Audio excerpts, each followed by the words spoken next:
ना झुकेगा, ना टूटेगा, ना रुकेगा। क्रिकेट का सट्टा यूं ही चलता रहेगा, चाहे जो कर लो।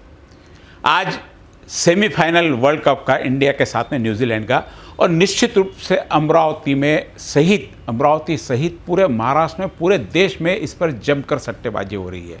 सट्टेबाजी को रोकने के लिए पुलिस ने कई पथक तैयार किए, लेकिन कहीं पर भी सफलता तो मिलती है, लेकिन यह रुकता नहीं है। पिछली बार भी आईपीएल के समय जिन लोगों को गोवा से लाया गया था, यहाँ पर जिनकी बात की गई थी, आते साथ ही सीपी ने पूरे अमरावती में इतना माहौल बना दिया था कि अब क्रिकेट का सट्टा यहाँ पर नहीं चलेगा, लोगों को दूसरी जगह जाके पनाह लेनी पड़ेगी। लेकिन सारे के सारे सब वैसा ही सट्टा चल रहा है, वैसा ही क्रिकेट चल रहा है, वैसी ही टीम चल रही है। अब पिछले बार तो गोवा लोग चले गए थे, अभी तो यहीं पर बैठकर सारा कारोबार चल रहा है, क्योंकि यह एक प्रकार से वैध कारोबार है, अवैध कारोबार नहीं है। इसलिए भी पुलिस बहुत ज़्यादा ऐसी केस शायद नहीं बनाती, क्योंकि पुलिस ने पिछली बार भी केस बनाई है तो कोर्ट से कई सारे प्रश्न आ जाते हैं कि तुमने यह क्यों किया, तुमने धोखाधड़ी क्यों लगाई, तुमने 420 क्यों लगाई, तुमने ये धारा क्यों लगाई, तुमने वो धारा क्यों लगाई, जिसका पुलिस के पास कोई जवाब नहीं होता है। निश्चित रूप से कहीं ना कहीं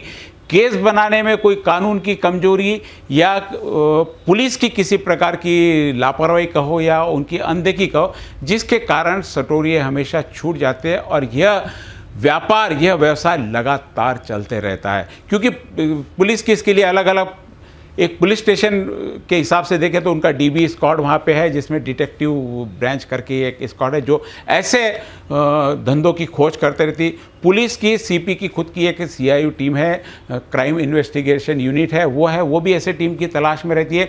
2 क्राइम ब्रांच यहाँ पे बनाई है, 5 पुलिस स्टेशन की, वो भी ऐसे अवैध धंधों की तलाश में रहती है। उसके बावजूद यह धंधा लगातार फलता फूलता जा रहा है। लोग सारे लोग के वही, कोई नया बुकी पिछले 3 साल में अमरावती में नहीं आया कोई, और शायद कोई बुकी यदि हार गया हो या ज़्यादा नुकसान हो गया तो उसने बंद कर दिया, लेकिन किसी भी प्रकार का कोई भी धंधा बंद नहीं हुआ। कैसे चलता है यह व्यापार और क्रिकेट के साथ में अन्य क्या क्या इसमें धंधे होते हैं, ये सारी रिपोर्ट आपको एक अगले एपिसोड में सारी विस्तृत जानकारी के साथ में। क्रिकेट तो एक बहाना है, इसके साथ में कई इसमें ऐसे सट्टे के धंधे चलते हैं जिसकी केस बहुत पावरफुल बन सकती है।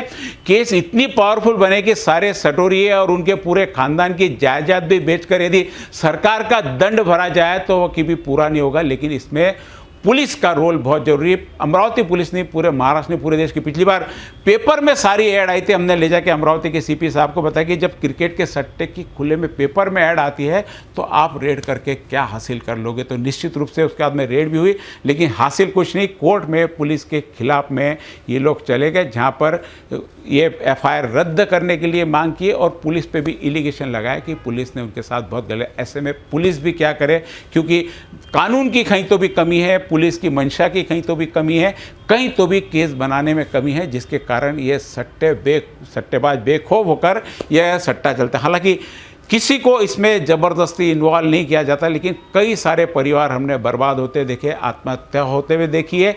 कई लोग यहाँ पे घर से भाग भी गए जो अभी तक नहीं मिले। उसकी अलग से आपको स्टोरी बताएंगे कि उस स्टोरी के पीछे क्या राज है।